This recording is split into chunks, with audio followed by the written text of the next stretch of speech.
Hello everyone, today we got to play Ramen. So this is a Japanime game that I picked up at GenCon, so super excited. We actually played this at the con when we were stopping for dinner at the hotel.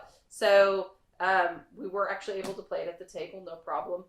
So that's kind of fun. But before we get into it, don't forget to hit the subscribe button and the notification bell because board games are a blast and you want to know more about the new ones that are coming out. Randy, tell us more about this particular game. Well, it's called Ramen! It's got exclamation points. I said that. But you didn't use it with the exclamation points. I think I did. It's a 2021 release. It currently has no rating or rank on Board Game Geek. It's 1 to 4 players, 30 minutes in length, age 8 and up. I think that's probably about right. Yeah, that's about right. Design is Brendan Hansen. The art was by David Bach and Aveen Kwan. It was published by Japanime Games.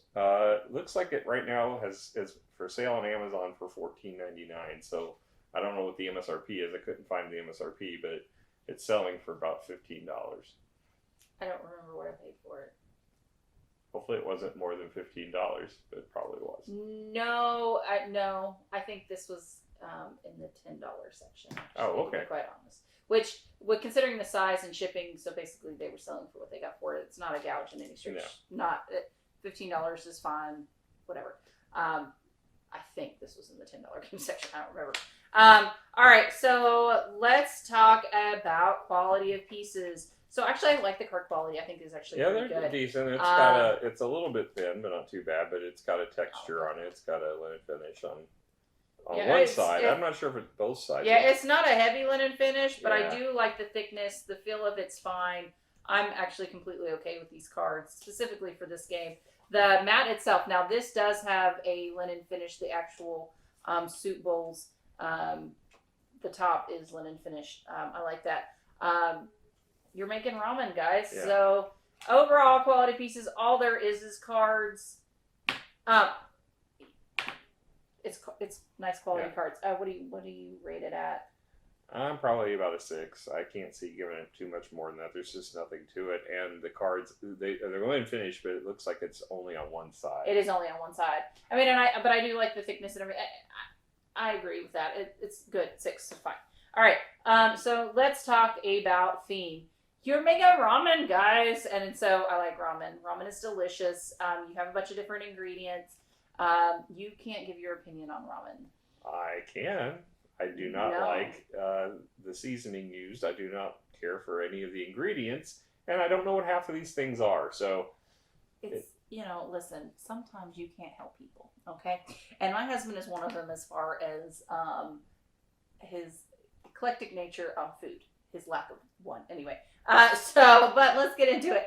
So I think it's really actually kind of fun. It has all these different, ingredients that you would typically see in some of your more authentic ramen, which is kind of fun. I like the little player boards. I mean, it's present, it's there, I think it's cute. And the artwork is actually really, really good. It looks very real, realistic in a cartoon kind of fashion, but it reminds me of like an anime cooking show where it's like detailed food, so I think that's pretty cool. So for me, as far as theme, I would probably give this a 6.5. What do you think? I have zero connection with this whatsoever. I hate anime. I do not eat anything Asian. Therefore, it has no appeal to me. So he's broken. Okay. I'll give it a 4. Okay. All right. So let's then talk about rules. So rules are pretty straightforward. It's in a little booklet. I will say, because I'm actually the one that read the rules this time when we first did this. So there are a couple of variants. There's the 2-player variant. Well, the 2-player is actually the main in this one. Yeah. Then there's the 3-player variant and the 4-player variant. So the one that we actually played was the 3-player variant. I almost think it would be almost better as a 2-player in some aspects because the way it plays. So when we cover rules, I would say we'll probably focus on the 3-player because that's kind of what we played. I will say the rules were pretty straightforward. We didn't have any issue. It's very straightforward. Plus, everyone's got little cheat sheets. It covers what you need to know. This is all a pretty straightforward game. So for me, on rules, I mean... It's so simple. I mean, it's a very straightforward in how it explains it. Yeah. And they give you a cheat card. So what do you get it? You're normally the one from that a rates rule perspective, I'll probably give it an 8. I mean, it's and with the cheat cards. With the cheat cards, it's spot on. You don't need anything else. I mean, once you've learned it, you won't need to go back to the rule book. The only reason we did was just to make sure we understood all the differences between the 2-player and the 3-player variant. Yeah. So, let's talk about gameplay. So, gameplay is pretty straightforward. You have a hand of 4 cards. So, in the 2-player variant... No, it's not variant, the main. That you would have... In the 2-player version, okay, so you have the 3 cards up here. You have 4 cards in your hand. You have to play 2 of your cards, okay? So, I may want to play this one and this one, okay? I cannot put them in the same boats, if you will. I can't put them in the same bowls. And then I'm going to draw 2 cards. I have to draw one from the main, what's facing, so I'm going to pick up the 0.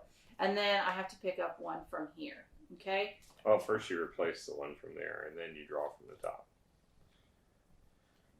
Okay? And then this continues until... So the thing is, you want to get to 14 points, or... with as many ingredients as possible. Or you get all 7 ingredients in the bowl. Yeah, we didn't even get 1 over 4, so I'm not very optimistic on that one. So this continues on. So you play your 2 cards. 3, that's 5. We're going to show you just how to capture a hand here. All right, so I'm going to put a 0 here. And I'm going to put a 7 over here. And then I'm going to pick up this beautiful 3. Oh, that was a nice one, did I? Okay. You can probably trigger that one. Try that one. Maybe I don't want to trigger it. I want this video to last a while. No. Come on, finish it. Fine. So I can play that, and then I will have gotten 14 on this because there's a 7, 6, and a 3. So that's... Yeah, so then he takes that hand. I put it face it down in front of me, and it will score points based on the fact that there were 3 different varieties in that. Yeah, set. And that will be done kind of at the end of the round. You don't have to do that as you go. And then I have to play a second card. Right. So we'll put that there. I'm going to take... Oh, I've got a bunch of high numbers out there. I don't high numbers. Yeah. So with the 2-player variant, though, I will say, like, you really want to be careful about not setting up your other person. Like, I can come here. It has 3 different ingredients. I can put this 3 here. And that puts me at 5, 8. So he could easily, maybe has a 6 that he can trigger that on. So you just something kind of beware. I'm actually going to give this a 1. And then I'm going to pick up this. But you got to play 2 cards. Oh, yeah. Fine, be that way.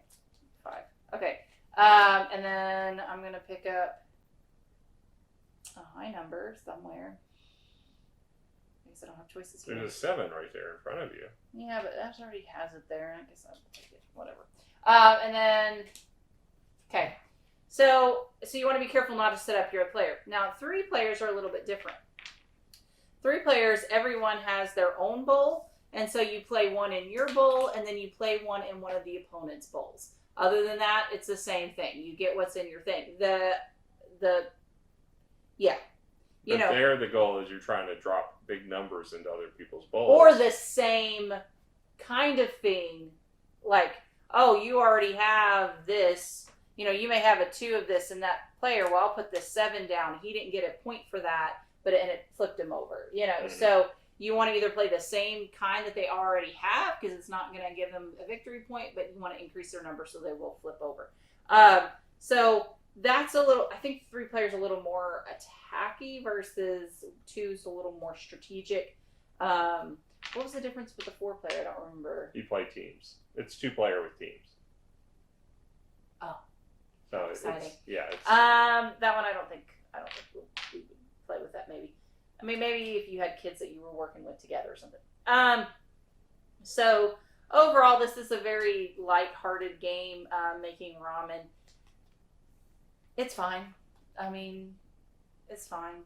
Yeah, I mean, it's a quick little game if you're trying to just kill time. Which what we were doing in front of trying to wait till dinner because I was hungry and I didn't So want. yeah, nothing is helps distract you from food than playing a game. Hey, about I'm food. making my dinner while I'm waiting on my dinner. It's fine. It's what we Okay. do all the time. So overall, I'm gonna give this a 5 because it's a pretty. It is. If you don't mind a mindless game, because it's completely mindless. It's. I mean, there's a little strategic game Yeah, not wanting to very set up. little. I mean, honestly, this reminds me of a lighthearted version of the game where Smash Up. That's it. Because you have essentially these are your Yeah, but end there's goals. absolutely no. A very very light. Yeah, I'm gonna say version. the bases have no contribution in this. The I said cards light. themselves don't have any abilities. I mean, it's. I will say though, if you're trying to show them Smash Up and it's too much, this might be a way to get them to kind of understand. Okay, I'm putting cards. Yeah, I can't give this above a 4. It didn't do anything for me. I'm trying to be nice here. I know. It wasn't interesting to me at all. Well, you're not a particular fan of the theme. I'm not a fan. Yeah, I have no attachment to this theme whatsoever. And the gameplay just wasn't. Now, if you want to be just lighthearted and chit chatting and not really care, exactly, this is the game for this. This does have some merit in some particular instances, but it's not typically what we play. You and Heather would probably play this and have a good time. The game would have almost no purpose. You would just be talking, but you would have a great time. We do that anyway. The games typically don't have purpose. Love you, Heather. We've played a few games sometimes, just us girls. Just we're in it. We're like, oh, okay, it's 1:00. We can get a couple games in. We get one because we're just chit chatting. That's fine. All right. Well, thank you guys so much for joining us. Hopefully, you'll come visit us again. We had a blast. We'll see you guys later. Bye. Bye.